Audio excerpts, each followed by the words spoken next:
Queridos, a graça e a paz do Senhor Jesus. Bom dia!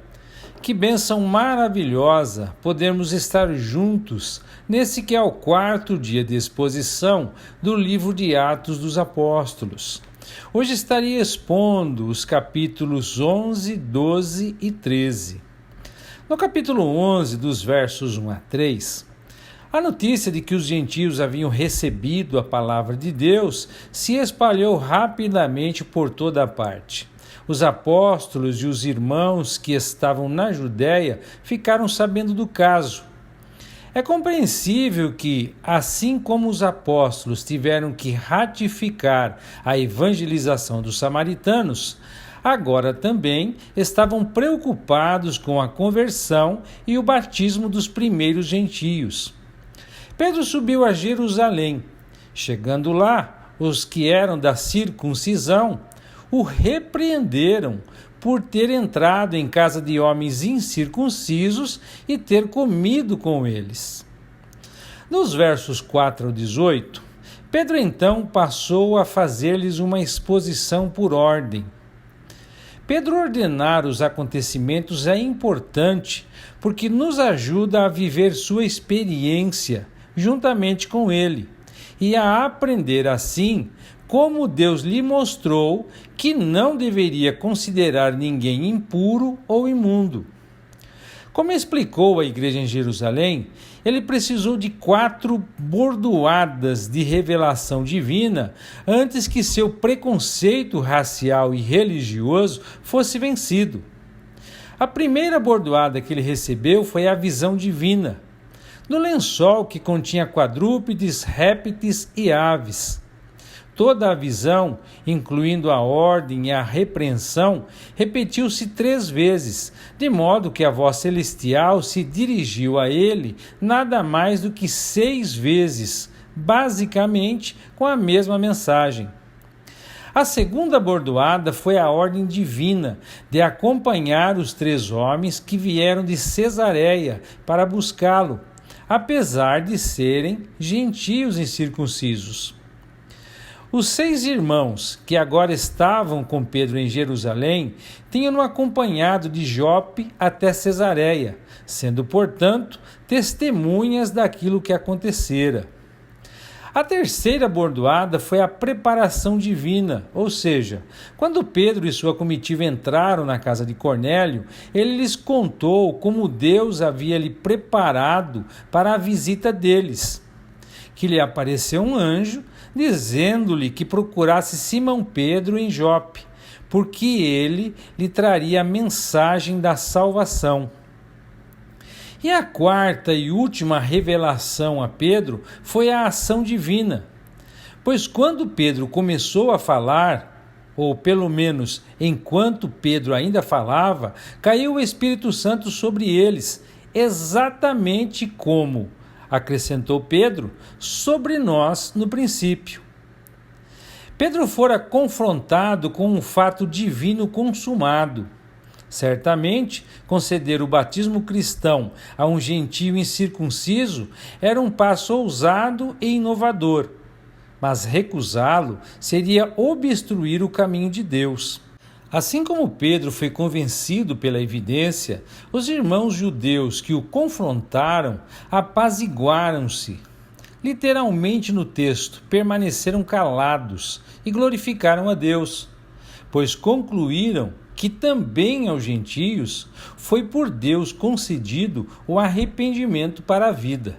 Dos versos 19 ao 26 do capítulo 11, por causa da tribulação que sobreveio a Estevão, os dispersos se espalharam até a Fenícia, Chipre e Antioquia. Ele apresenta essa dispersão dos crentes como uma diáspora cristã.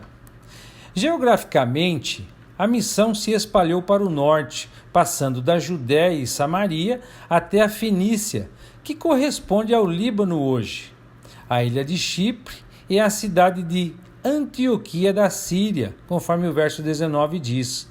Culturalmente, a missão passou dos judeus para os gentios. A maioria dos missionários estava anunciando a palavra somente aos judeus e a ninguém mais. Alguns deles, porém, que eram de Chipre, que por acaso era a terra de Barnabé e de Cirene, foram até Antioquia e falavam também aos gregos, anunciando-lhes o evangelho do Senhor Jesus, proclamando Jesus agora não como Cristo, mas como o Senhor. E mais, sua inovação foi ricamente abençoada por Deus, pois a mão do Senhor estava com eles, seu poder confirmando sua palavra, de modo que muitos crendo se converteram ao Senhor. A notícia desse novo progresso chegou aos ouvidos da igreja que estava em Jerusalém. Assim, enviaram Barnabé até Antioquia. Tendo ele chegado a Antioquia, logo viu pessoalmente a graça de Deus nas vidas transformadas dos convertidos e na nova comunidade internacional. E como resultado, alegrou-se, provavelmente expressando seu gozo em louvor, e exortava a todos a que, com firmeza de coração, permanecessem no Senhor. Era uma exortação dupla, para que fossem perseverantes e íntegros de coração. É evidente que Lucas ficou impressionado com o caráter cristão de Barnabé e atribuiu seu ministério a isso, pois era um homem bom, cheio do Espírito Santo e de fé. Não nos surpreende que muita gente se uniu ao Senhor. A próxima ação de Barnabé narrada por Lucas foi ir para Tarso à procura de Saulo, pois Tarso era a cidade natal de Saulo. E não podemos deixar de admirar a humildade de Barnabé em querer compartilhar o ministério com Saulo, e também o seu senso estratégico. Ele deve ter ouvido falar do chamado de Saulo para ser apóstolo dos gentios, e é bem possível que as conversões gentias em Antioquia tenham-no feito pensar em Saulo. Em todo caso, tendo-o encontrado, levou-o para Antioquia. E por todo um ano se reuniram naquela igreja, cuja maioria eram novos convertidos sem instrução, e ensinaram uma numerosa multidão.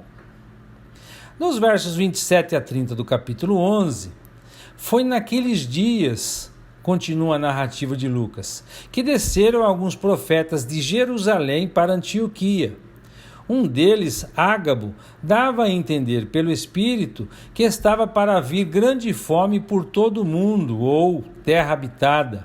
Lucas acrescenta em forma de parênteses que essa fome predita sobreveio nos dias de Cláudio.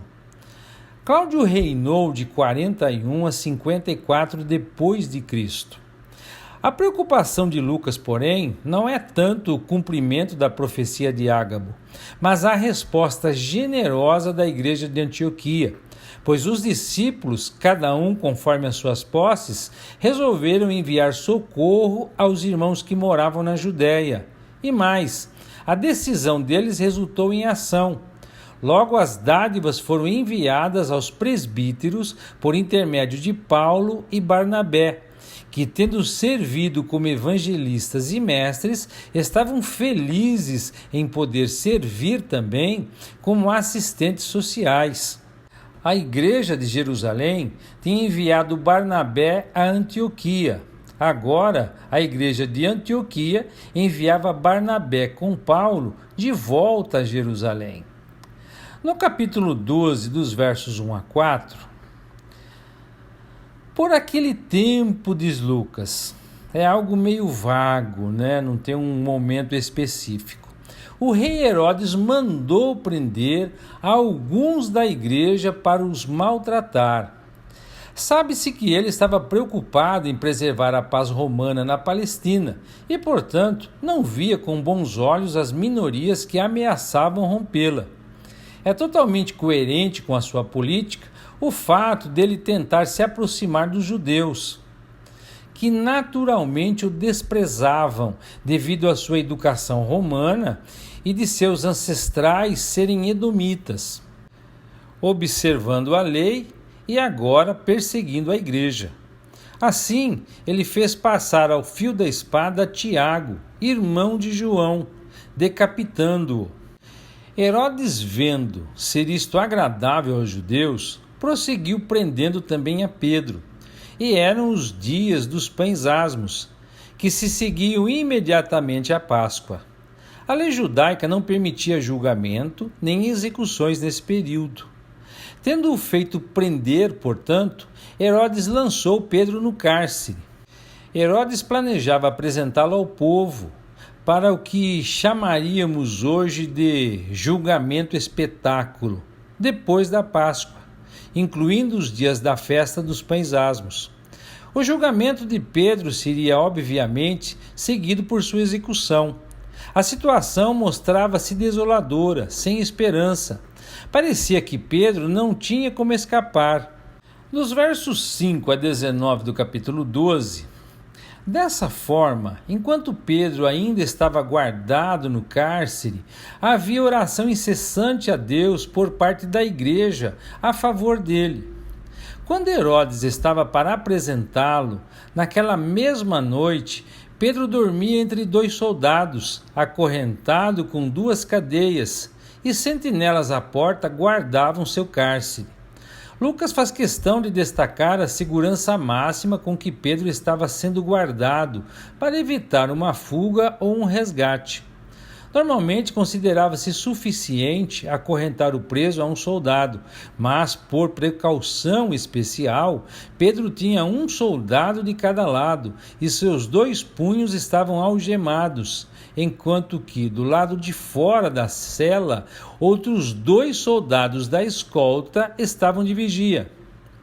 Apesar da aparente impossibilidade de uma libertação e de todas as indicações de que no dia seguinte ele sofreria o mesmo destino de Tiago, Pedro não mostrou nenhum sinal de preocupação, muito menos de aflição. Pelo contrário, ele dormia. Então, de repente, sobreveio um anjo do Senhor nesta história. Lucas enfatiza a intervenção divina através de um agente celestial, assim como que, para tornar esse fato inequívoco, uma luz iluminou toda a prisão, e a libertação foi concretizada numa sucessão de ações rápidas, enquanto Pedro, meio desacordado, não sabia se estava ou não sonhando. Mas quando já estava fora da prisão, na rua, e o anjo se apartou dele, Pedro então despertou. Considerando ele a sua situação, pois já estava bem acordado, resolveu ir à casa de Maria, mãe de João, denominado Marcos. O fato de que lhe parecia natural ir diretamente para lá sugere que aquela casa era um local de reunião muito conhecido e quem sabe até principal dos crentes em Jerusalém. Maria, a quem pertencia a casa, é conhecida apenas como a mãe de João Marcos, um primo de Barnabé.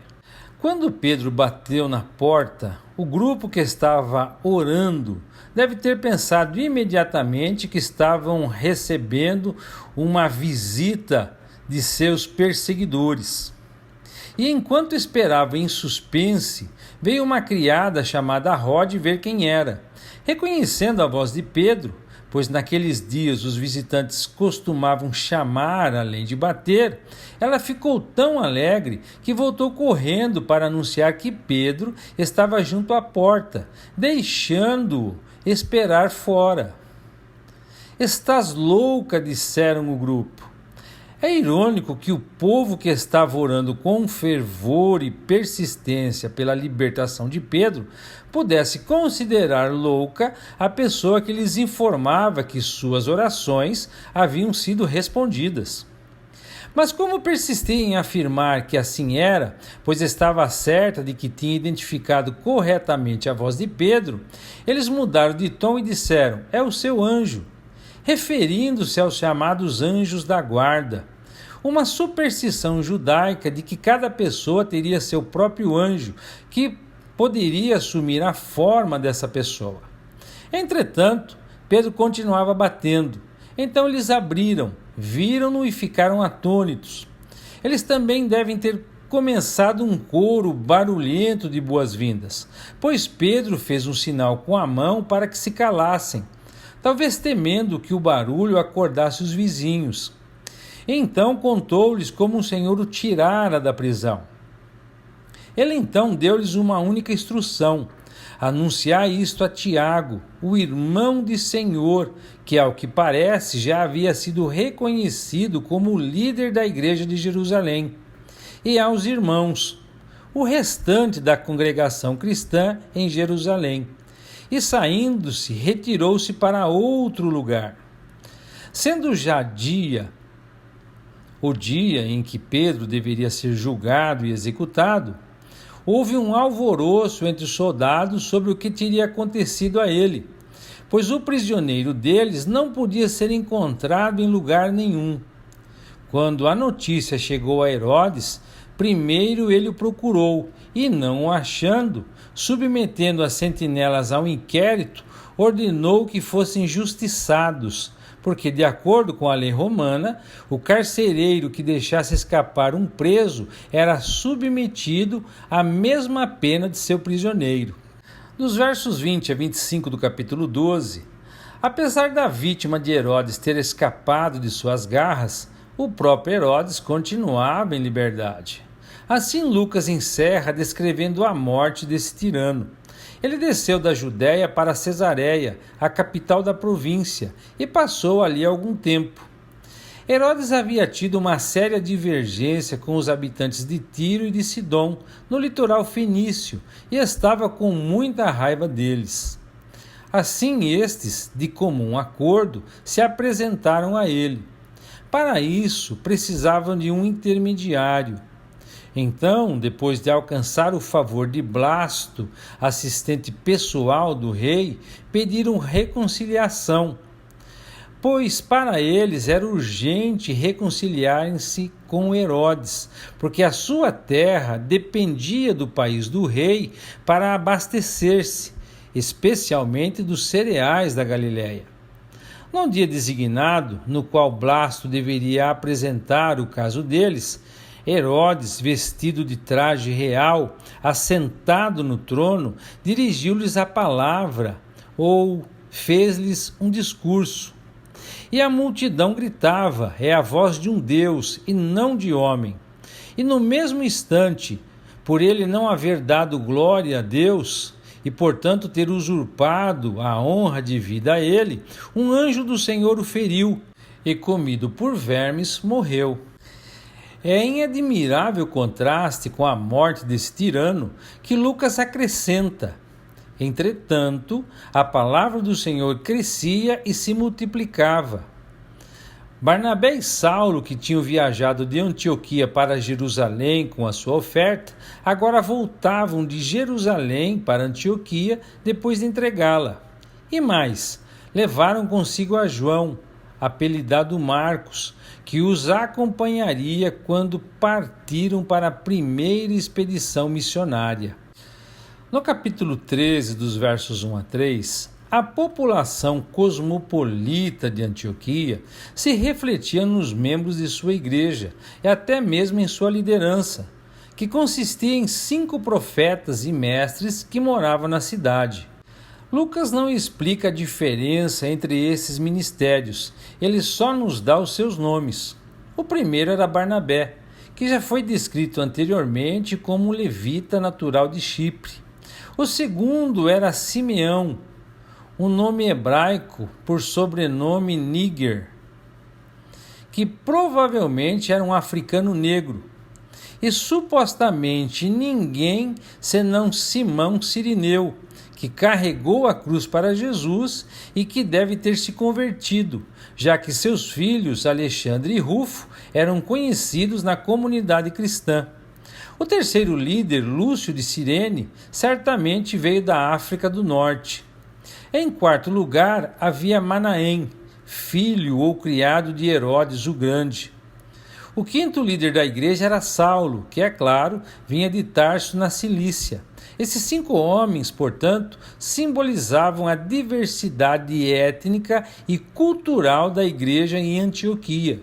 Foi quando eles estavam servindo ao Senhor e jejuando que o Espírito Santo lhes disse: Separai-me agora a Barnabé e a Saulo para a obra a que os tenho chamado. Então, jejuando e orando, e assim seguros do chamado de Deus e preparados para prestar-lhe obediência, impondo sobre ele as mãos, os despediram.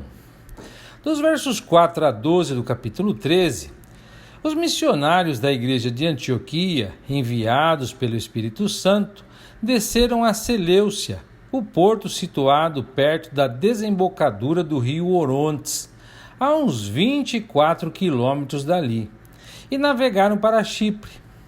Não sabemos por que Chipre foi escolhido como primeiro destino, apesar de sabermos que Barnabé era de lá.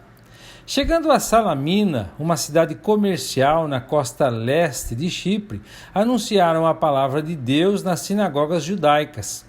Mas Lucas não nos conta nada mais que isso, além do fato de terem João Marcos como auxiliar. Deixando Salamina, atravessaram toda a ilha de Pafos. Isso os levou da costa leste à costa oeste, uma viagem de cerca de 145 quilômetros. Em Pafos, encontraram um homem que Lucas imediatamente identifica como judeu, mágico, falso profeta, de nome Bar-Jesus, ou em uma tradução livre, filho da salvação. Sua profissão era servir ao, literalmente, estar com o procônsul Sérgio Paulo. Ou seja, ele era tipo de um mágico da corte. O procônsul, que Lucas descreve como um homem inteligente, apesar de seu evidente fascínio pelas práticas supersticiosas e ocultas, mandou chamar Barnabé e Saulo, pois em sua fome intelectual e espiritual desejava ouvir a palavra de Deus. Elimas, ou Bar-Jesus, via nos missionários cristãos uma ameaça contra o seu prestígio e meio de vida. Assim procurou afastar da fé o procônsul. Paulo viu essa tentativa como um ataque extremamente sério do diabo e confrontou Elimas, proferindo juízo sobre ele, ao que Deus lhe aplicou um castigo sob medida. Então o procônsul, vendo o que sucedera, creu, maravilhado com a doutrina do Senhor. Sendo assim, o Espírito Santo venceu o diabo, o apóstolo desmascarou o feiticeiro e o evangelho triunfou sobre o oculto. Dos versos 13 a 15 do capítulo 13, navegando de Pafos, Paulo e seus companheiros foram para o norte, em direção a Perge, da Panfilha. Em Perge, João Marcos, apartando-se deles, voltou para Jerusalém. E Paulo e Barnabé continuaram sem ele. Atravessaram então de Perge para Antioquia da Psídia, que ficava ao norte, a mais de 160 quilômetros, além das montanhas. Era uma colônia romana. E num sábado foram à sinagoga e assentaram-se ali. Depois da leitura da lei e dos profetas, os chefes da sinagoga, talvez reconhecendo que Paulo fosse um rabino devido à sua roupa, mandaram dizer-lhes: Irmãos, se tendes alguma palavra de exortação para o povo, dizei-a. Dos versos 16 a 41 do capítulo 13, Paulo, levantando-se e fazendo com a mão sinal de silêncio, disse: Varões israelitas, e vós outros que também temeis a Deus, ouvi. Lucas agora fornece o primeiro resumo completo de um sermão de Paulo. Apesar da presença de alguns gentios tementes a Deus, em sua essência é um sermão dirigido a um público judeu. Toda a atmosfera é judaica, o dia é sábado, o local é a sinagoga. As lições são tiradas da lei e dos profetas. Os ouvintes são os varões israelitas e o assunto é como o Deus do povo de Israel, conforme a promessa, trouxe a Israel o Salvador, que é Jesus. Lucas evidentemente está preocupado em demonstrar que a mensagem de Paulo era essencialmente a mesma de Pedro. Que Paulo só se voltou aos gentios depois de oferecer o evangelho aos judeus e ser rejeitado. E que, longe de ser inovador, Paulo estava declarando apenas o que Deus havia prometido nas Escrituras e tinha se cumprido em Jesus. Nesta breve recapitulação da história de Israel, dos patriarcas à monarquia, Paulo enfatiza a iniciativa da graça de Deus, pois ele é o sujeito de quase todos os verbos. Agora, tendo chegado a Davi, Paulo vai direto para o Salvador prometido, Jesus, descendente de Davi, e menciona João Batista como seu precursor imediato, que desviou para Jesus a atenção que era dirigida para si. Agora Paulo segue o exemplo de João Batista e direciona a atenção de seus ouvintes para o mesmo Jesus. Paulo conta a história de Jesus, assim como contou a história de Israel.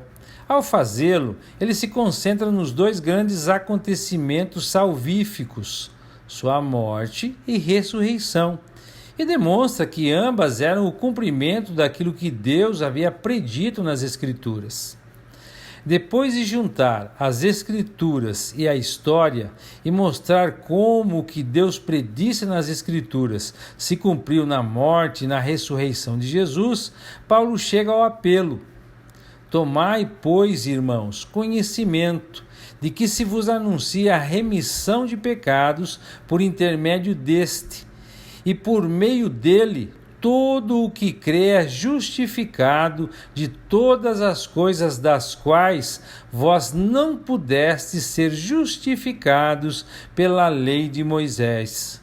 E continua: notai, pois, que não vos sobrevenha o que está dito nos profetas. Vede, ó desprezadores, maravilhai-vos e desvanecei, porque eu realizo em vossos dias obra tal que não crereis se alguém vô-la contar. A escolha é brutal. De um lado existe a promessa de remissão de pecados por intermédio de Jesus crucificado e ressurreto. Pois, por meio dele, porque ele é o único mediador, todo o que crê é justificado, ou seja, declarado justo diante de Deus. Através da lei de Moisés, não há justificação para ninguém, já que todos nós violamos a lei e somos condenados por ela. Dos versos 43 a 52 do capítulo 13, a reação foi extraordinariamente favorável. Ao saírem, eles rogaram-lhes que no sábado seguinte lhes falassem estas mesmas palavras. Despedida a sinagoga, muitos dos judeus e dos prosélitos piedosos seguiram a Paulo e a Barnabé, e estes, falando-lhes, os persuadiram a perseverar na graça de Deus. O interesse do povo tinha sido aceso, eles imploravam para ouvir mais. Tanto judeus como prosélitos rodearam os missionários, ansiosos por obter mais instruções antes do próximo sábado. No sábado seguinte, afluiu quase toda a cidade para ouvir a palavra de Deus. Os judeus, vendo as multidões, tomaram-se de grande inveja, pelo fato de os visitantes terem atraído uma grande congregação, que eles nunca tinham conseguido reunir, e eles, blasfemando, contradiziam o que Paulo falava. Então Paulo e Barnabé, falando ousadamente, disseram: cumpria que a vós outros, em primeiro lugar, fosse pregada a palavra de Deus. Mas posto que a rejeitais, e a vós mesmos vos julgais indignos da vida eterna, eis aí que nos volvemos para os gentios. Os gentios, é claro, ouvindo isto, regozijavam-se e glorificavam a palavra do Senhor, e creram todos os que haviam sido destinados para a vida eterna. Os acontecimentos subsequentes em Antioquia da Psídia seguiram esse mesmo padrão de aceitação e rejeição. Nada podia impedir a disseminação da palavra do Senhor. Toda aquela região a ouviu. Mas, ao mesmo tempo, a perseguição se intensificou. Paulo chegou a experimentá-la. Isso é sugerido no verso 50, pois a expulsão dos missionários provavelmente foi violenta. E é confirmado posteriormente quando Paulo afirma que Timóteo sabia de todas as suas perseguições e seus sofrimentos em Antioquia, Icônio e Listra. Os missionários, de sua parte, sacudiram o pó de seus pés, um protesto público contra aqueles que rejeitaram o Evangelho, de acordo com o ensino de Jesus. Mas, a despeito da oposição, os discípulos transbordavam de alegria e do Espírito Santo. E assim, amados, nós concluímos a exposição de hoje. Irmãos, quando eu leio sobre o comportamento de Paulo e Silas, diante de tudo que eles passaram, eu não posso deixar de considerar a pequenez da fé e piedade dos crentes hoje em dia.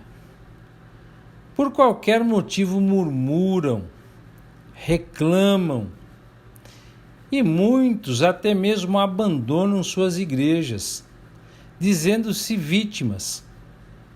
Realmente é um quadro lamentável. O que me consola é que o Senhor Jesus já nos havia alertado, perguntando: quando eu voltar, porventura encontrarei fé na terra? Que o Eterno nos ajude. E até amanhã, se Deus quiser.